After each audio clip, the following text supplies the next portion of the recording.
नमस्ते, मेरा नाम ब्रिज द्विवेदी है। आप देख रहे हैं अमर उजाला द बोनस। आज हम बात करने वाले हैं आईटी सेक्टर के सबसे दिग्गज खिलाड़ी टीसीएस यानी टाटा कंसल्टेंसी सर्विसेज की।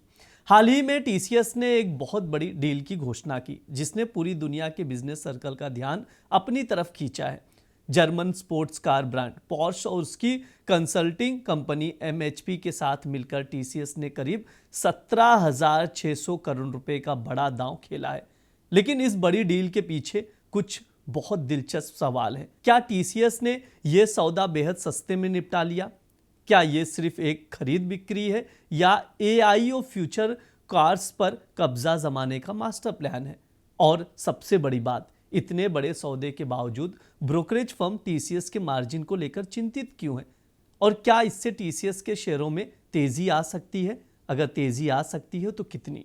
आइए आसान भाषा में इस पूरी डील का गणित और इनसाइड स्टोरी समझने की कोशिश करते हैं। सबसे पहले जान लेते हैं कि पूरा मामला है क्या। इस पूरी कहानी के पीछे दो हिस्से हैं, एक एक करके समझा देता हूं। सबसे पहले हिस्से की ओर बढ़ते हैं। एमएचपी का अधिग्रहण यानी एक्विजिशन।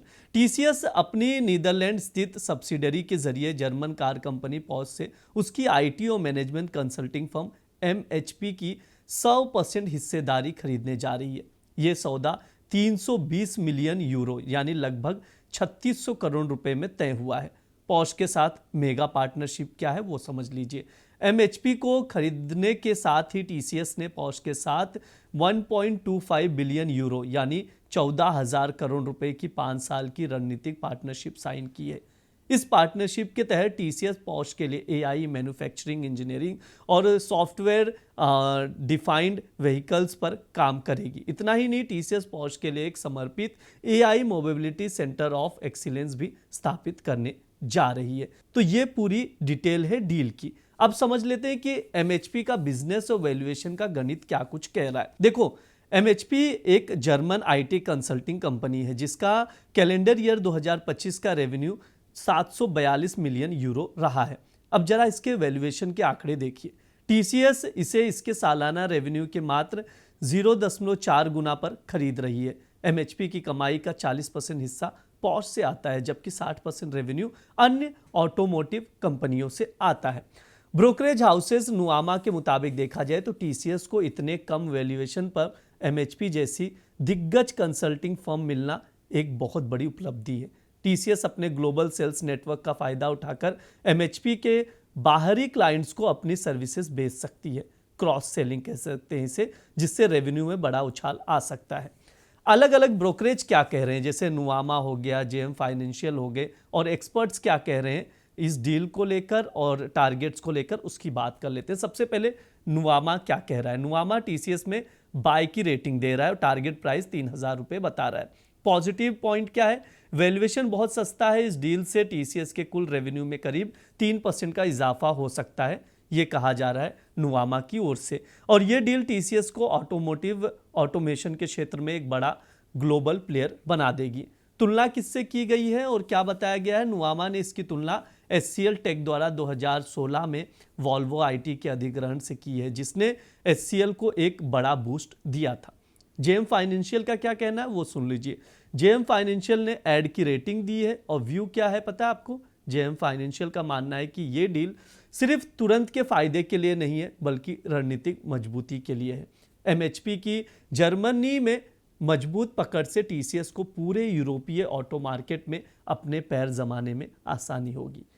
फिर मार्जिन को लेकर चिंता क्यों है वो समझ लेते हैं, जो सबसे बड़ा सवाल है और एक्सपर्ट्स क्या कह रहे हैं। अगर डील इतनी शानदार है तो एक्सपर्ट्स मार्जिन को लेकर चिंतित क्यों है वो समझने की कोशिश करते हैं। इसके 3 बड़े कारण हैं। पहला, हाई कॉस्ट वर्कफोर्स। एमएचपी के ज़्यादातर कर्मचारी यूरोप और अमेरिका में हैं, जहां सैलरी और ऑपरेशनल कॉस्ट बहुत ज़्यादा होती है। एमएचपी फिलहाल सिंगल डिजिट मार्जिन, कम मुनाफे पर काम करती है। सेकेंड, अल्पकालिक दबाव यानी मार्जिन डाइल्यूशन।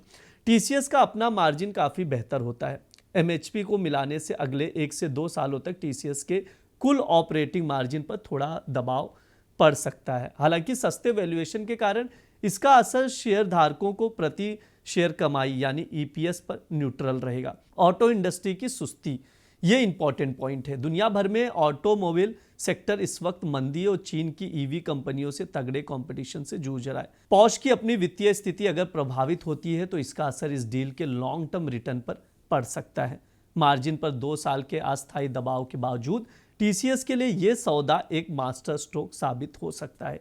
यह डील टीसीएस को सिर्फ एक नया रेवेन्यू सोर्स नहीं दे रही है, बल्कि सॉफ्टवेयर डिफाइंड कार्स और एआई मोबिलिटी के आने वाले दौर में ग्लोबल लीडर बनने का रास्ता खोल रही है।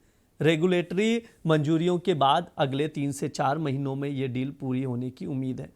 मार्केट एक्सपर्ट क्या कह रहे हैं इस पर, टीसीएस पर, वो समझ लेते हैं। मार्केट एक्सपर्ट राजेश शर्मा भी टीसीएस को लेकर पॉजिटिव है। उनका कहना है कि शॉर्ट टर्म में अगर देखा जाए तो सपोर्ट 2200 का अच्छा है और पहला जो टारगेट बनेगा 2370 रुपये का बनेगा प्रति शेयर के हिसाब से। अगर 1 साल का नजरिया है टीसीएस को लेकर तो 2550 और 2600 रुपये का लेवल दिखाई दे सकता है।